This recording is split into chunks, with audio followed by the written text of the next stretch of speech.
Si vous détenez des cryptos ou envisagez d'en acheter, cette vidéo pourra littéralement vous éviter de tout perdre. Imaginez, vous ouvrez votre portefeuille crypto et plus rien.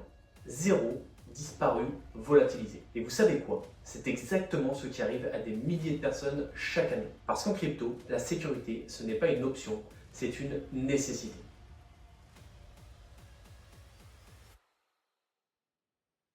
Salut à tous et bienvenue sur cette nouvelle vidéo. Aujourd'hui, on va parler des pièges et de la sécurité en crypto et surtout comment vous protéger. On va voir dans cette vidéo les principaux risques avec des exemples concrets, les solutions pour bien stocker vos cryptos, l'élément central et clé de la sécurité, la seed phrase. Et surtout, restez bien jusqu'à la fin car nous verrons une technique avancée pour ceux qui veulent du blindage niveau coffre-fort suisse. Allez, j'espère que vous êtes prêts, c'est parti!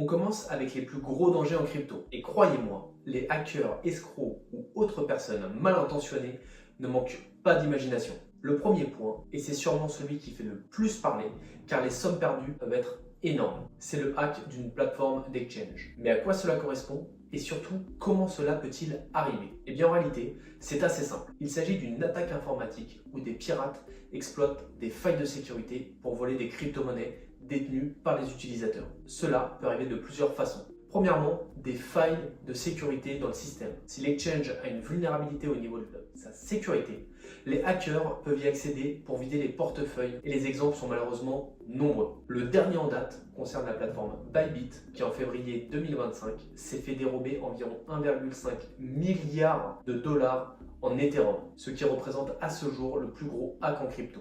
Ensuite, les compromissions des clés privées. Si l'exchange ne sécurise pas bien ses wallets, un pirate peut récupérer les clés privées et transférer les fonds ailleurs. Moralité, ne laissez jamais toutes vos cryptos sur un exchange. Mais comment faire dans ce cas? Eh bien ça tombe bien, on va voir dans la prochaine partie les alternatives qui existent. Mais avant ça, continuons sur les dangers en crypto. Ensuite, il y a le phishing et les scams, qui sont des arnaques visant à voler vos fonds en vous trompant. Mais parlons un peu plus en détail de ces deux concepts. Tout d'abord, le phishing. Les hackers créent de faux sites, vous envoient des emails ou des messages imitant des plateformes connues. Et là, si vous ne vous méfiez pas, vous allez entrer vos identifiants et c'est la fin. Ils auront accès à toutes vos crypto-monnaies. Ensuite, il y a les scams. C'est un monde assez vaste, mais les plus répandus sont les promesses de rendement absurdes. Par exemple, gagner 1% par jour, sans risque et sans rien faire. Mais également des faux giveaways. Par exemple, envoyez un bitcoin et recevez-en deux. Ou des projets bidons qui disparaissent avec votre argent. C'est ce qu'on appelle des rug pulls. Donc pour vous protéger au mieux, pensez à toujours vérifier l'URL et ne cliquez jamais sur des liens qui vous semblent suspects. La règle d'or, si ça vous semble trop beau pour être vrai, c'est probablement une arnaque. Ça peut aller encore beaucoup plus loin, avec des malwares permettant à des hackers de voir tout ce qui est contenu sur votre ordinateur et de recopier toutes vos actions. Prenons un exemple concret. Vous téléchargez un faux wallet sur internet et là, boum, un virus enregistre tout ce que vous tapez, y compris votre mot de passe et votre seed phrase. Pensez donc à toujours utiliser des sites officiels et installer un antivirus à jour. Et surtout, ne copiez-collez jamais votre seed phrase sur votre ordinateur. Bon, maintenant qu'on sait où sont les dangers principaux, voyons comment stocker ces cryptos en toute sécurité.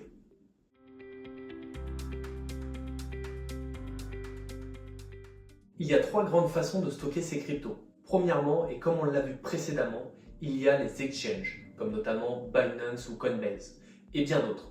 D'ailleurs, si vous vous demandez quels sont les critères importants pour bien choisir une plateforme qui vous correspond, j'ai fait une vidéo sur le sujet que vous pourrez retrouver juste là, et qui vous donnera toutes les informations clés pour faire le choix qui vous convient. Ensuite, on va voir les hot wallets, comme par exemple MetaMask, Trust Wallet ou bien encore Phantom. Et enfin, il existe une autre option, ce que l'on appelle les cold wallets, comme notamment Ledger, Trezor ou bien encore Tandem.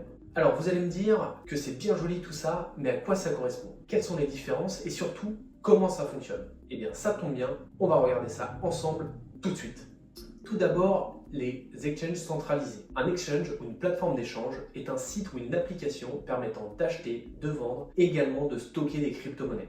Il fonctionne comme des banques, stockant les fonds des utilisateurs et facilitant les transactions rapidement. Au niveau des avantages, ils sont simples d'utilisation, ils donnent un accès rapide aux cryptos, aussi bien pour les acheter que pour visualiser votre portefeuille et son évolution. Et ils ont également une sécurité acceptable, tout du moins sur des grandes plateformes éprouvées depuis des années. Au niveau des inconvénients maintenant, vous n'avez pas le contrôle total sur vos fonds. Ils sont sur l'exchange et non pas dans votre portefeuille personnel. Comme on dit souvent en crypto, not your keys, not your fund. Et surtout, comme dit précédemment, si l'exchange fait faillite ou se fait hacker, vos fonds sont en danger. Prenons un exemple concret. FTX en 2022, ça vous parle? C'était à cette époque l'une des plus grosses plateformes d'exchange avec des milliards de dollars de transactions effectuées tous les jours.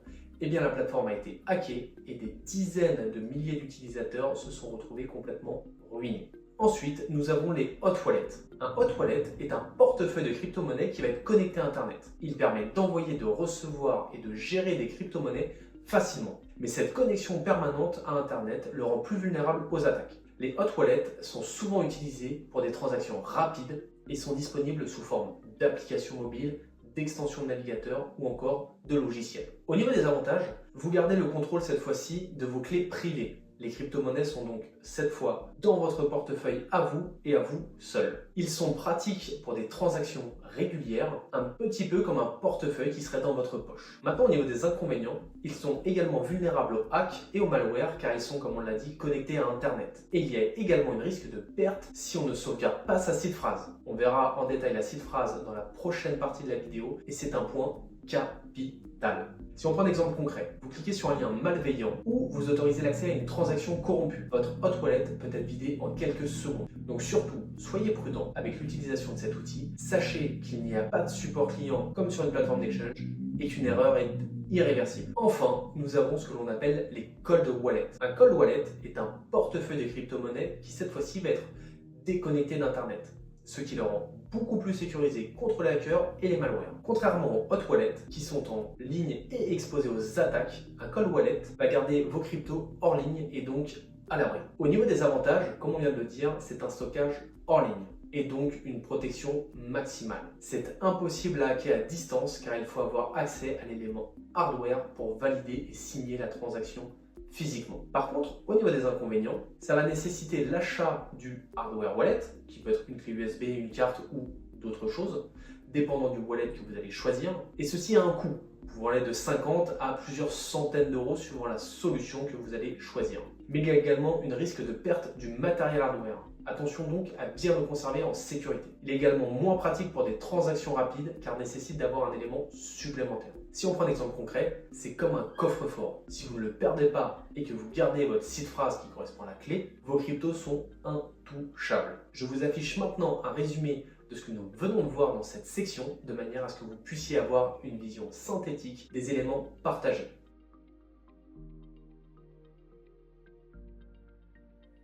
Chaque wallet va avoir des avantages et des inconvénients et il vous appartient de choisir celui qui correspond le mieux à votre besoin, dépendant de votre fréquence d'utilisation et des montants que vous avez en jeu.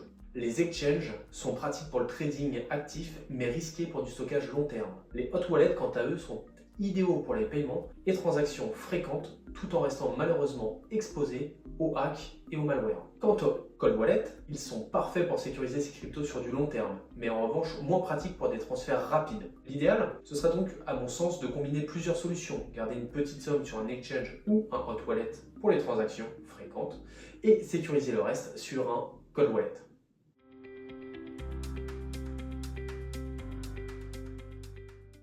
Maintenant que vous savez où stocker vos cryptos et les avantages et inconvénients de chacune des solutions, il y a un élément qui est crucial et qu'on ne peut pas ignorer, la seed phrase. Parce que oui, que vous utilisiez un hot wallet ou un cold wallet, tout repose sur ces quelques mots magiques. Perdez-les et vos cryptos disparaissent à jamais. Pire encore, si quelqu'un les vole, il peut vider votre portefeuille en un clic. Allez, on voit ça tout de suite. Qu'est-ce qu'une seed phrase et surtout, comment bien la sécuriser? Alors la seed phrase, c'est la clé absolue de votre portefeuille crypto. C'est une suite de 12 à 24 mots générés lors de la création d'un wallet, permettant de récupérer vos fonds en cas de problème. Sans elle, impossible d'accéder à vos cryptos. Et si quelqu'un d'autre l'obtient, il peut vider votre portefeuille.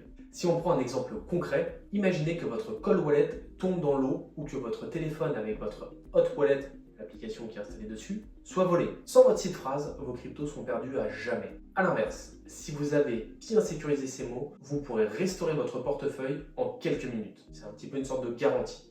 Les règles d'or pour protéger sa seed phrase sont les suivantes. Ne jamais stocker sur un appareil connecté. Pas de capture d'écran, pas de fichier texte, pas de stockage cloud.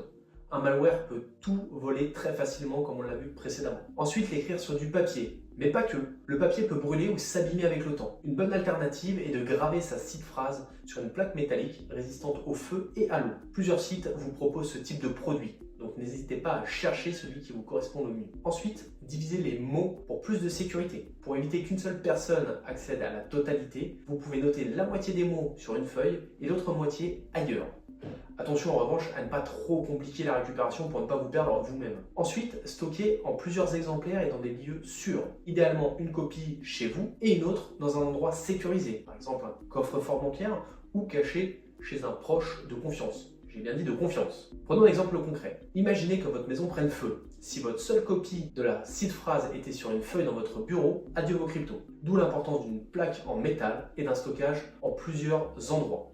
Bref, la seed phrase, c'est votre clé de coffre-fort. La perdre, c'est perdre vos cryptos. Mal la stocker, c'est prendre un risque énorme. Ok, maintenant vous savez que la seed phrase, c'est votre clé ultime. Mais si on pouvait encore monter d'un cran en sécurité, imaginez un coffre-fort avec plusieurs cadenas. Bienvenue dans le monde de la multisignature, la protection ultime contre les hackers.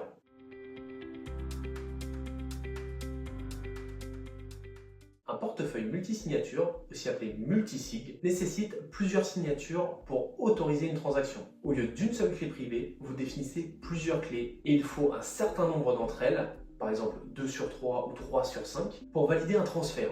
Si on prend un exemple concret, imaginez que vous avez un coffre-fort familial contenant des lingots d'or. Pour l'ouvrir, il faut au moins 2 clés sur 3 détenues par des membres de la famille. Si un voleur arrive à mettre la main sur une seule clé, il ne peut rien faire. C'est exactement le même principe pour la multisignature en crypto. Alors pourquoi est-ce que c'est le top au niveau de la sécurité? Eh bien tout d'abord au niveau de la protection contre les vols. Comme on vient de le dire, un hacker qui obtient une seule clé ne peut pas voler vos fonds. Et ensuite, c'est une prévention contre les erreurs humaines. Imaginons que vous perdez une clé, pas de panique, il en reste d'autres pour récupérer l'accès. Les inconvénients en revanche, qui sont à connaître, c'est que la configuration est beaucoup plus complexe. Il faut savoir gérer plusieurs clés. Elle est également moins pratique pour les transactions fréquentes. Chaque transaction doit être signée par plusieurs parties. Exemple, si vous voulez faire un transfert de vos cryptos à 2 h du matin, ça risque de vous poser un petit problème à moins de réveiller tout le monde. Prenons maintenant un exemple concret. Vous êtes 3 associés et possédez un portefeuille multisignature, 2 sur 3. Un hacker pirate un de vos comptes, il ne peut toujours pas bouger vos fonds sans une deuxième signature au minimum. Et même en cas de litige entre les associés, personne ne peut agir seul. C'est donc une sécurité en béton. En bref, la multisignature, c'est le top de la sécurité en crypto. Oui, c'est un peu plus complexe à mettre en place, mais pour protéger des fonds qui sont importants, c'est tout simplement la solution ultime.